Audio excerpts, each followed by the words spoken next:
warahmatullahi wabarakatuh. Saya akan menjelaskan submateri yang pertama.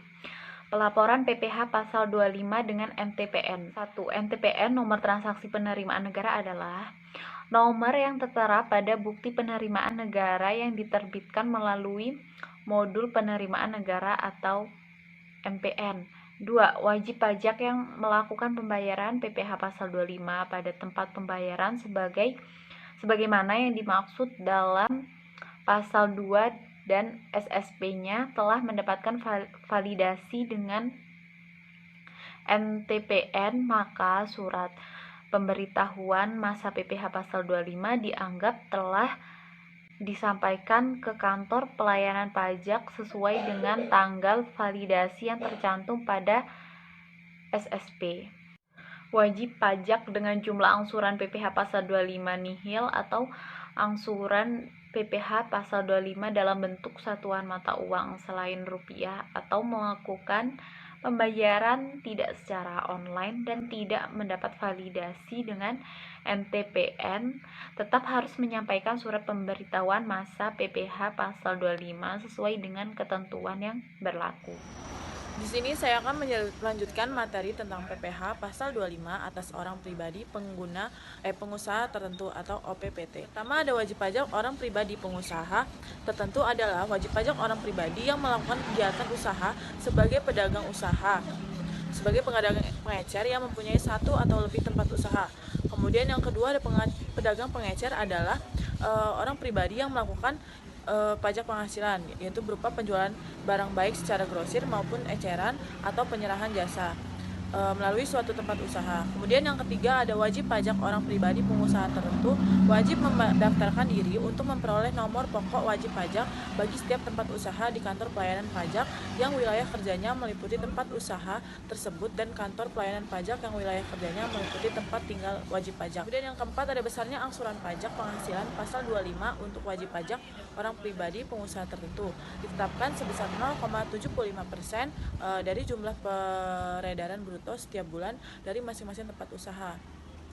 Kemudian yang kelima ada pembayaran angsuran pajak penghasilan pasal 25 dilakukan melalui bank, persepsi atau bank devisa, persepsi atau kantor pos persepsi dengan menggunakan surat setoran pajak yang mencantumkan nomor pokok wajib pajak. Kemudian yang keenam ada pembayaran angsuran pajak penghasilan pasal 25 menurut kredit pajak atas pajak penghasilan yang terutang untuk tahun pajak yang bersangkutan. Dan yang ketujuh ada wajib pajak orang pribadi pengusaha tertentu yang melakukan pembayaran angsuran pajak penghasilan pasal 25 dan surat setoran pajaknya telah mendapat validasi dengan nomor transaksi penerimaan negara dianggap telah menyampaikan surat pemberitahuan masa pajak penghasilan pasal 25 ke kantor pelayanan pajak sesuai dengan tanggal validasi yang tercantum pada surat setoran pajak.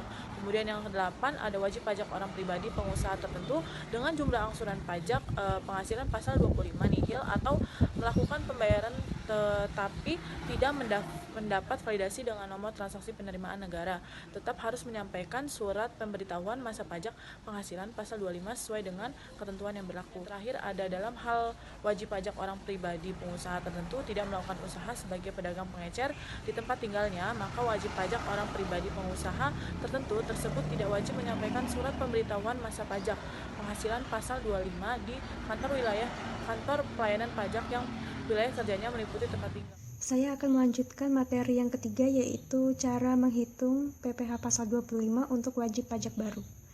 Wajib pajak baru adalah wajib pajak orang pribadi dan badan yang baru pertama kali memperoleh penghasilan dari usaha atau pekerjaan bebas dalam tahun pajak berjalan. Penghasilan pasal 25 untuk wajib pajak baru adalah sebesar pajak penghasilan yang dihitung berdasarkan penerapan tarif umum atas penghasilan neto sebulan yang ditahunkan dibagi 12. Untuk wajib pajak orang pribadi tertentu atau OPPT adalah wajib pajak yang melakukan kegiatan usaha sebagai pedagang pengecer yang mempunyai satu atau lebih dari tempat usaha. Contoh dari perhitungan untuk wajib pajak orang pribadi pada PPh pasal 25 adalah sebagai berikut. Tuan Beni berstatus tidak kawin dan tidak mempunyai tanggungan atau nol. Terdaftar wajib pajak dengan menghasilkan 1 tahun sebesar 100 juta. Pertanyaannya, berapa besar PPh pasal 25 setiap bulannya untuk tahun ke depan? Baik, Diketahui penghasilan neto 1 tahun 100 juta, PTKP menanggung dirinya sendiri sebesar 54 juta. Untuk mengetahui hasil PKP 100 juta dikurang 54 juta, didapatkan PKP-nya yaitu 46 juta. Lalu PPh terutangnya 5% dikalikan hasil PKP yaitu 46 juta, hasilnya 2.300.000. Jadi setiap bulannya untuk Tuan Beni mengangsur sebesar 2.300.000. Selanjutnya yaitu wajib pajak bagi perusahaan yang baru didirikan atau baru beroperasi. Ketentuan mengenai angsuran PPh pasal 25 diatur dalam PMK 208 atau PMK 03 2009. Dalam peraturan ini, secara garis besarnya pelaksanaan angsuran PPh 25 setiap bulan sebelum pelaporan SPT tahunan dihitung dengan cara laba kena pajak setahun dihasilkan dari laba kena pajak setiap bulan dikalikan 12 bulan. Untuk PPh terutang setahun dihasilkan dari PPh tarif umum dikalikan laba kena pajak dalam setahun.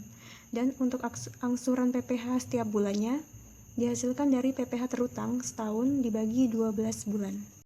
Ada 3 klasifikasi tarif PPh pasal 25 yang berlaku bagi badan usaha. Yang pertama, jika penghasilan bruto kurang dari 4,8 miliar, maka tarif pajaknya adalah 1% dikalikan penghasilan kotor.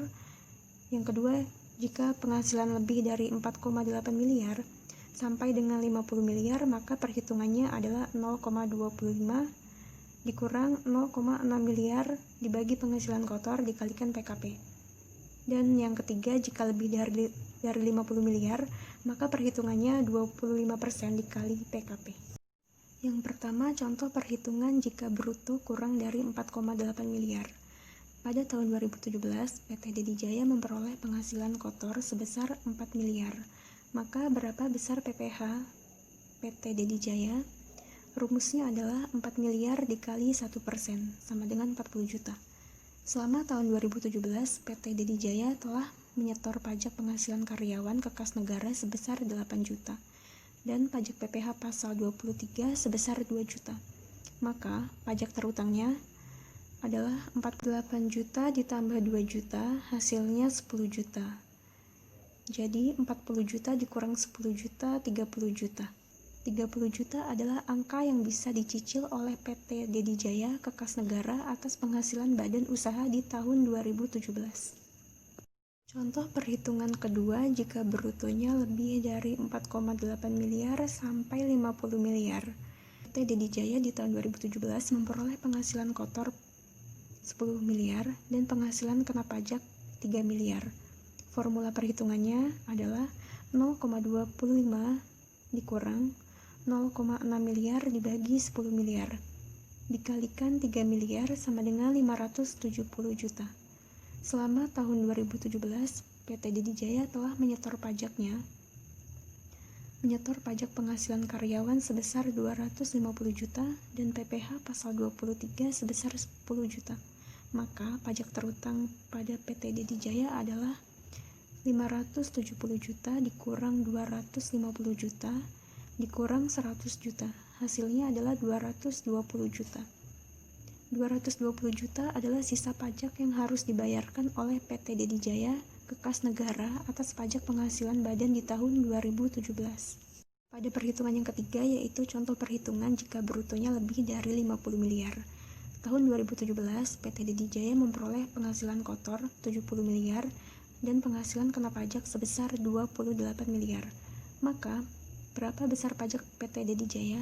Formulanya adalah 25% dikalikan 28 miliar sama dengan 7 miliar. Selama 2017, PT Dedi Jaya adalah menyetor pajak penghasilan karyawan sebesar 3 miliar dan PPh pasal 23 sebesar 1 miliar. Maka pajak penghasilan terutangnya adalah 7 miliar dikurang 3 miliar dikurang 1 miliar. Maka didapatkan hasilnya 3 miliar. 3 miliar itu adalah angka yang harus dibayarkan oleh PT Dedi Jaya atas pajak penghasilan di tahun 2017. Saya Nurul Atika Rohmah, kemudian masuk ke perhitungan PPh pasal 25 untuk wajib pajak, bank, dan wajib pajak sewa guna usaha dengan hak opsi. Yang pertama, Besarnya angsuran pajak penghasilan pasal 25 untuk wajib pajak bank dan sewa guna usaha dengan hak opsi adalah sebesar pajak penghasilan yang dihitung berdasarkan penerapan tarif umum atas laba rugi fiskal menurut laporan keuangan. Triwulan terakhir yang disetahunkan dikurangi pajak penghasilan pasal 24 yang dibayar atau terhutang di luar negeri untuk tahun pajak lalu, kemudian dibagi 12. Contohnya, laporan keuangan triwulan Bank Aman selama sebulan Januari hingga Maret 2019 menunjukkan laba sebesar 300 juta rupiah dengan asumsi omset 1 tahun kurang dari 4 miliar 800 juta rupiah. Besarnya PPh pasal 25 setiap bulan untuk periode April sampai Juni 2019 yaitu perkiraan penghasilan neto yaitu 4 dikali 300 juta rupiah menghasilkan 1 miliar 200 juta rupiah. Kemudian PPh terutangnya yaitu 25% kali 50% dikali 1 miliar 200 juta yang menghasilkan 150 juta untuk PPh terutang. Kemudian PPh pasal 24-nya yaitu 50 juta dengan dasar perhitungan PPh pasal 25 dari PPh terutang dikurangin PPh pasal 24 hasilnya adalah 100 juta rupiah. Kemudian PPh pasal 25 masing-masing untuk bulan April, Mei, dan Juni 2019 yaitu 100 juta rupiah dibagi 12 yaitu 8.333.000 rupiah. Yang kedua, apabila WP bank atau sewa guna usaha dengan hak opsi adalah WP baru, maka besarnya PPh pasal 25 untuk triwulan pertama adalah jumlah pajak penghasilan yang terutang berdasarkan perkiraan perhitungan laba rugi triwulan pertama yang disetahunkan kemudian dibagi 12. Contohnya, Bank Abadi berdiri dan terdaftar sebagai WP sejak 1 Januari 2019. Dalam perkiraan laporan keuangan triwulan selama Januari hingga Maret 2019 menunjukkan bahwa bank tersebut akan memperoleh penghasilan sebesar 200 juta rupiah dengan asumsi omset satu tahun kurang dari 4 miliar 800 juta rupiah. Kemudian perhitungannya, perkiraan penghasilan neto yaitu 4 dikali 200 juta rupiah yaitu 800 juta rupiah. Kemudian PPh terutangnya yaitu 25% dikali 50% dikali 800 juta rupiah. Hasilnya adalah 100 juta rupiah. Kemudian PPh pasal 25 masing-masing untuk Januari, Februari, dan Maret 2019 yaitu 100 juta dibagi 12 yaitu 833.000 rupiah. Seri selanjutnya, PPh pasal 25 bagi perusahaan BUMN dan BUMD. 1. Besarnya angsuran pajak penghasilan pasal 25 untuk wajib pajak, badan usaha milik negara dan badan usaha milik daerah dengan nama dalam bentuk apapun, kecuali wajib pajak bank dan sewa guna usaha dengan hak opsi, adalah sebesar PPh yang dihitung berdasarkan penerapan tarif umum atas laba rugi fiskal menurut rencana kerja dan anggaran pendapatan atau juga disebut dengan RKAP tahun pajak yang bersangkutan yang telah disahkan oleh Rapat Umum Pemegang Sahara atau disebut juga dengan RUPS. Dikurangi dengan pemotongan dan pemungutan pajak penghasilan pasal 24 yang dibayar atau terhutang di luar negeri tahun pajak yang berlalu dibagi 12. 2. Dalam hal rencana kerja dan anggaran pendapatan atau juga disebut dengan RKAP belum disahkan, maka besarnya angsuran pajak penghasilan pasal 25 untuk bulan-bulan sebelum bulan pengesahan adalah sama dengan angsuran pajak penghasilan pasal 25 bulan terakhir tahun pajak sebelumnya.